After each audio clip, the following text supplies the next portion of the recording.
أيها الذين آمنوا لا تتبعوا خطوات الشيطان ومن يتبع خطوات الشيطان فإنه يأمر بالفحشاء والمنكر ولولا فضل الله عليكم ورحمته ما زكى منكم من أحد أبدا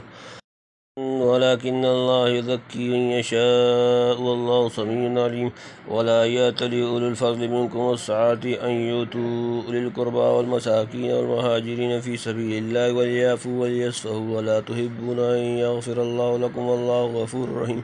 إن الذين يرمون المحصنات الغافلات المؤمنات لعنوا في الدنيا والآخرة ولهم عذاب عظيم يوم تشهد عليهم ألسنتهم وأيديهم وأرجلهم بما كانوا يعملون يومئذ يوفيهم الله دينهم الحق ويعلمون أن الله هو الحق المبين الخبيثات للخبيثين والخبيثون للخبيثات والطيبات للطيبين والطيبون للطيبات أولئك المبرؤون مما يقولون لهم مغفرة ورزق كريم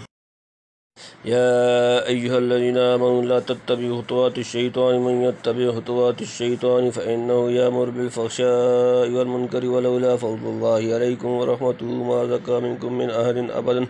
ولكن الله يزكي من يشاء والله سميع عليم يا أيها الذين آمنوا وہ لوگ جو ایمان لائے مومنون لا تتبعوا تم نہ پیروی کرو خطواتی قدم جمع الشیطان شیطان ومن اور جو یتبع پیروی کرتا ہے خطواتی قدم جمع الشیطان شیطان فإنہ تو بے شک وہ یامر حکم دیتا ہے بالفحشاء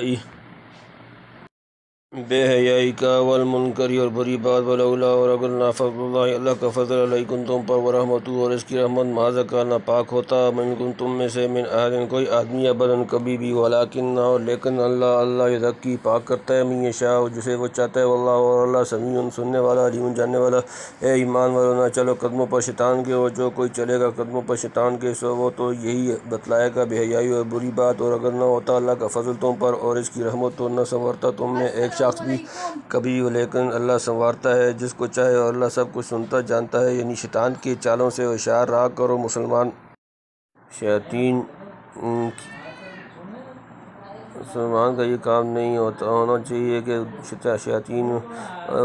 انس و جن کے قدم بقدم چلنے لگے ان ملعونوں کا تو مشن ہی یہ ہے کہ لوگوں کو بے حیائی و برائی کی طرف لے چلیں تم جان بوجھ کر کیوں نہ ان کے بھرے میں آتے ہو دیکھ لو شیطان نے ذرا سا چرکا لگا کر کتنا بڑا طوفان کھڑا کر دیا اور کئی سیدھے سادے مسلمان کس طرح اس کے قدم پر چل پڑے یعنی شیطان تو سب کو بگاڑ کر چھوڑتا ہے کو بھی سیدھے راستے پر نہ رہنے دیتا یہ تو خدا کا فضل اور اس کی رحمت ہے کہ وہ اپنے مخلص بندوں کی دستگیری فرما کر بتیروں کو محفوظ رکھتا ہے اور بعض کو مبتلا ہو جانے کے بعد توبہ کی توفیق دے کر درست کر دیتا ہے یہ بات اسی خدائے واحد کی کے اختیار میں ہے اور وہی اپنے علم محیط اور حکمت کاملہ سے جانتا ہے کہ کون بندہ سنوارے جانے کے قابل ہے اور کس کی توبہ قبول ہونی چاہیے وہ سب کی توبہ وغیرہ کو سنتا اور ان کی قلبی کفایت سے پوری طرح آگاہ ہے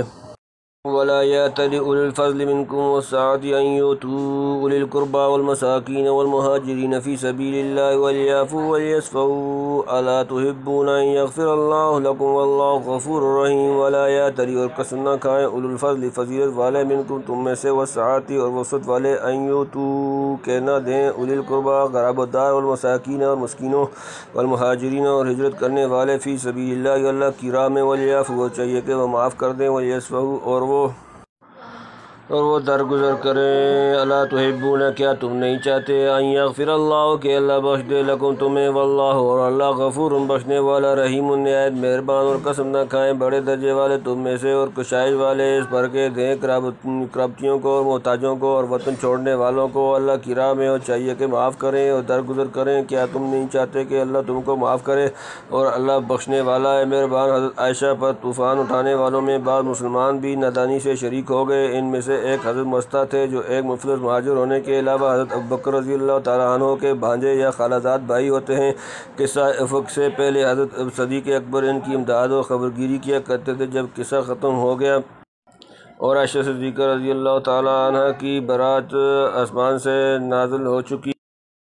تو حضرت ابوبکر رضی اللہ تعالیٰ عنہ نے قسم کھائی کہ آئندہ مستہ کی امداد نہ کروں گا شاید بعض دوسرے صحابہ کو بھی ایسی صورت پیش آئی ہو اس پر یہ آیت نازل ہوئی یعنی تم میں سے جن کو اللہ تعالیٰ نے دین کی بزرگی اور دنیا کی وسعت دی ہے انہیں لائق نہیں کہ ایسی قسم کھائیں، اور ان کا ظرف بہت بڑا اور ان کے اخلاق بہت بلند ہونے چاہیے۔ محتاج رشتہ داروں اور خدا کے لیے وطن چھوڑنے والوں کی اعانت سے دستکش ہو جانا بزرگوں اور بہادروں کا کام نہیں۔ اگر قسم کھا لی ہے تو ایسی قسم کو پورا مت کرو، اس کا کفارہ ادا کر دو۔ تمہاری شان یہ ہونی چاہیے کہ خطا کاروں کی خطا سے اغماض اور درگزر کرو۔ ایسا کرو گے تو حق تعالیٰ تمہاری کوتاہیوں سے درگزر کرے گا۔ کیا تم حق تعالیٰ سے عفو و درگزر کی امید اور خواہش نہیں رکھتے؟ اگر رکھتے ہو تو تم کو اس کے بندوں کے معاملہ میں یہی خواہ اختیار کرنی چاہیے، گویا اس میں تخلق باخلاق اللہ کی تعلیم ہوئی۔ حدیث میں ہے کہ حضرت بکر صدیق رضی اللہ تعالیٰ عنہ نے جب سنا تو الا تحبون ان یغفر اللہ لکم، سورۃ نمبر 24 سورہ نور آیت نمبر 22، کیا تم نہیں چاہتے کہ اللہ تم کو معاف کرے؟ تو فوراً بول اٹھے بلا یا ربنا انا نحب، بے شک ہے پروردگار ہم ضرور چاہتے ہیں۔ یہ کہ کر مستق کی جو امداد کرتے تھے بدستور جاری فرما دی، بلکہ بعض روایات میں ہے کہ پہلے سے دگنی کر دی۔ رضی اللہ تعالیٰ عنہ ان الذین یرمون المحصنات الغافلات المؤمنات لعنوا فی الدنیا والآخرۃ ولہم عذاب عظیم۔ ان بے شک الذین یرمون، جو لوگ تمل لگاتے ہیں، المحصنات پاک دامن جمع الغافلات بھولی بالی انجان، المؤمنات مومن عورتیں، لعنوا لعنت ہے ان پر، فی الدنیا دنیا میں، والآخرۃ اور آخرت، ولہم اور ان کے لیے، عذاب عظیم بڑا۔ جو لوگ گیل لگاتے ہیں حفاظت والیوں بے خبر ایمان والیوں کو، ان کا پھٹکار ہے دنیا میں اور آخرت میں، اور ان کے لیے ہے بڑا عذاب۔ صحیح ہے ان کی حدیث میں اجتنبوا السبع موبقات الشرک باللہ وقتل النفس التي حرم اللہ الا بالحق واکل الربا واکل مال الیتیم والتولی یوم الزحف وقذف المحصنات المؤمنات الغافلات۔ اس سے ظاہر ہوتا ہے کہ قذف محصنات مطلقاً مہلکات میں سے ہے، پھر ان میں سے بھی ازواج مطہرات بالخصوص ام المؤمنین حضرت عائشہ صدیقہ کا قذف تو کس درجہ کا گناہ ہوگا۔ علماء نے تصریح کی ہے کہ ان آیات کے نزول کے بعد جو شخص عائشہ صدیقہ یا ازواج مطہرات میں سے کسی کو محترم کرے وہ کافر، مکذب، قرآن اور دائرہ اسلام سے خارج ہے۔ اور طبرانی کی ایک حدیث میں ہے قذف المحصنۃ یہدم عمل 100 سنۃ، محصنہ پر تہمت لگانا 100 برس کے عمل کو ڈھا دیتا ہے، العیاذ باللہ۔ یوم تشہد علیہم السنتہم وایدیہم وارجلہم بما کانوا یعملون، یوم دن تشہد گواہی دیں گے علیہم ان پر، خلف السنتہم ان کی زبانیں، وایدیہم اور ان کے ہاتھ، وارجلہم اور ان کے پاؤں، بما اس کی جو کانوا یعملون وہ کرتے تھے، جس دن کے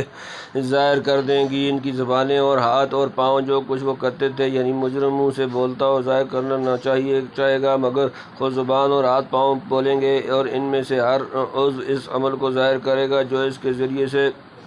کیا گیا تھا۔ لطیفہ، قاذف نے زبان سے تہمت لگائی تھی اور 4 گواہوں کا اس سے مطالبہ تھا جو پورا نہ کر سکا۔ اس کے بالمقابل یہاں یہی 5 چیزیں ذکر ہوئیں: 1 زبان جو قذف کا اصلی آلہ ہے، اور 4 ہاتھ پاؤں جو اس کی شہادت کے گواہ ہوں گے۔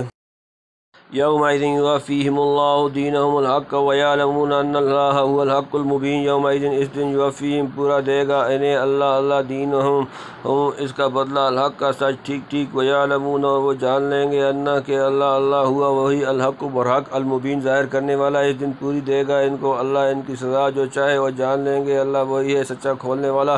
جو رتی رتی عمل کھول کر سامنے رکھ دیتا ہے، اور جس کا حساب بالکل صاف ہے، اس کے ہاں کسی طرح کا ظلم و تعدی نہیں۔ یہ مضمون قیامت کے دن سب کو مکشوف و مشہود ہو جائے گا۔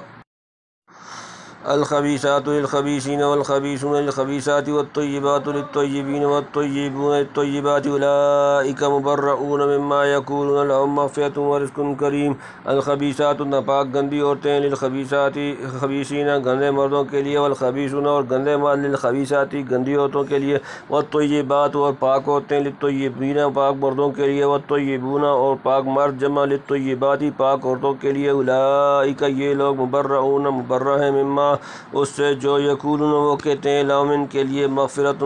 ورزق اور روزی کریم عزت کی گندیاں ہیں گندوں کے واسطے اور گندے واسطے گندیوں کے، اور ستھریاں ہیں ستھروں کے واسطے اور ستھرے واسطے ستھریوں کے۔ وہ لوگ بے تعلق ہیں ان باتوں سے جو یہ کہتے ہیں، ان کے واسطے بخشش ہے اور روزی ہے عزت کی، یعنی بدکار اور گندی عورتیں گندے اور بدکار مردوں کے لائق ہیں، اسی طرح بدکار اور گندے مرد اس قابل ہیں کہ ان کا تعلق اپنی جیسی گندی اور بدکار عورتوں سے ہو۔ پاک اور ستھرے آدمیوں کا ناپاک بدکاروں سے کیا مطلب؟ ابن عباس نے فرمایا کہ پیغمبر کی عورت بدکار زانیہ نہیں ہوتی، یعنی اللہ تعالیٰ ان کی ناموس کی حفاظت فرماتا ہے۔ نقل فی الموضع القرآن تنبیہ، آیت کا یہ مطلب تو ترجمہ کے موافق ہوا، مگر بعض مفسرین سلف سے یہ منقول ہے کہ الخبیثات اور الطیبات سے یہاں عورتیں مراد نہیں بلکہ اقوال و کلمات مراد ہیں، یعنی گندی باتیں گندوں کے لائق ہیں اور ستھری باتیں ستھرے آدمیوں کے۔ پاک باز اور ستھرے مرد اور عورت ایسی گندی تہمتوں سے بری ہوتے ہیں جیسا کہ آگے اولئک مبرؤون مما یقولون لہم مغفرۃ ورزق کریم، سورۃ نمبر 24 سورۃ نور آیت نمبر 26 سے ظاہر ہے، یا یوں کہا جائے کہ گندی باتیں گندوں کی زبان سے نکلا کرتی ہیں، تو جنہوں نے کسی پاک باز کی نسبت گندی بات کہی سمجھ لو کہ وہ خود گندے ہیں، یعنی ستھرے آدمی ان باتوں سے بری ہیں جو یہ گندے لوگ بکتے پھرتے ہیں، یعنی برا کہنے سے وہ برے نہیں ہو جاتے بلکہ جب وہ اس پر صبر کرتے ہیں تو یہ چیز ان کی خطاؤں پر یا لغزشوں کا کفارہ بنتی ہے، اور یہاں مفسد لوگ جس قدر ان کو ذلیل کرنا چاہتے ہیں وہاں اس کے بدلے میں عزت کی روزی ملتی ہے۔